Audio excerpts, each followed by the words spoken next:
Shalom, saudara dan saudari yang terkasih dalam Tuhan kita Yesus Kristus. Marilah kita luangkan waktu beberapa menit untuk berkencan dengan Tuhan saat ini, agar dari hari ke hari kita semakin dekat dengan Tuhan, sehingga hidup kita semakin diberkati dan menjadi berkat. Pembacaan dari Injil Matius bab 26 ayat 36. Maka sampailah Yesus bersama-sama murid-muridnya ke suatu tempat yang bernama Getsemani.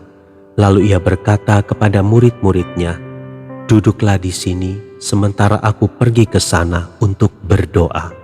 Demikianlah sabda Tuhan, terpujilah Kristus. Saudara dan saudari yang terkasih dalam Tuhan kita Yesus Kristus, pada masanya Raja Sparta dikenal sebagai raja yang memiliki pasukan yang tangguh dalam peperangan. Suatu hari seorang duta besar dari negara tetangga mengunjungi Yunani, ingin bertemu dengan Raja Sparta. Duta besar itu membayangkan akan melihat rakyat Yunani yang hidup aman karena dikelilingi oleh benteng yang kokoh. Namun ia menjadi sangat heran ketika sampai di kota Sparta, ia tidak menemukan tembok kota seperti yang terbayang di benaknya. "Tuanku Raja, mengapa Anda tidak membangun benteng kota yang kokoh untuk melindungi kota ini?" tanya duta besar itu. "Tuan, secara fisik saya tidak perlu membangun benteng yang kokoh, sebab kami benar-benar sudah terlindungi. Besok pagi-pagi sekali, Tuan dapat melihat benteng kami yang sesungguhnya," kata Raja Sparta. Keesokan harinya dengan ditemani Raja Sparta, duta besar itu melihat pasukan Sparta yang besar berbaris di lapangan. Ada 10.000 prajurit yang sedang berlatih dengan gagah dan penuh keberanian.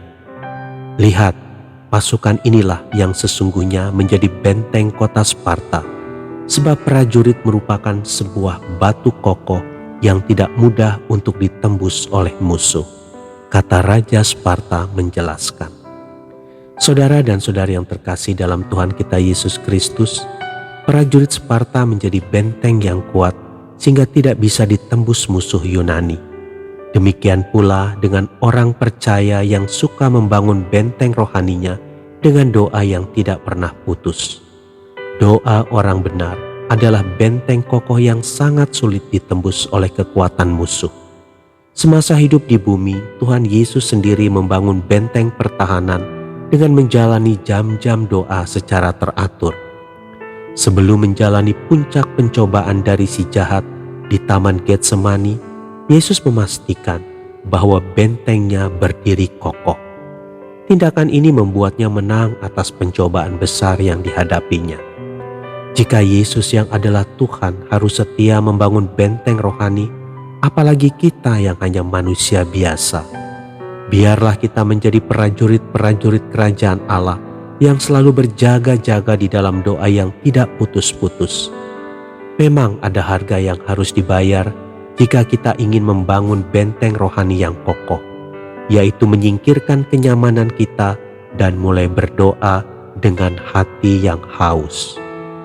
Bukankah seorang prajurit Tuhan tidak memusingkan dirinya dengan persoalan-persoalan penghidupannya, supaya dengan demikian ia berkenan kepada komandannya? 2 Timotius 2 ayat 4. Orang yang mau dibayar harga tidak akan pernah dikecewakan Tuhan. Saudara dan saudari yang terkasih dalam Tuhan kita Yesus Kristus, apakah kehidupan kita sedang porak-poranda, ditelusuri dan dihancurkan musuh karena kita tidak lagi setia membangun benteng rohani kita?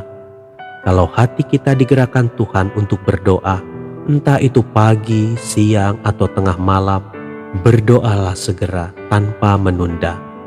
Dengan demikian kita sedang membangun kembali sebuah benteng rohani yang kokoh bagi diri kita sendiri, keluarga, pelayanan, bangsa, dan negara.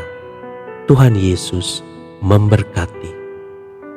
Marilah kita berdoa dalam nama Bapa dan Putra dan Roh Kudus. Amin. Tuhan Yesus, penuhilah aku dengan roh doa-Mu, supaya aku dapat menjadi prajurit-Mu yang tekun berdoa. Amin. Dalam nama Bapa dan Putra dan Roh Kudus.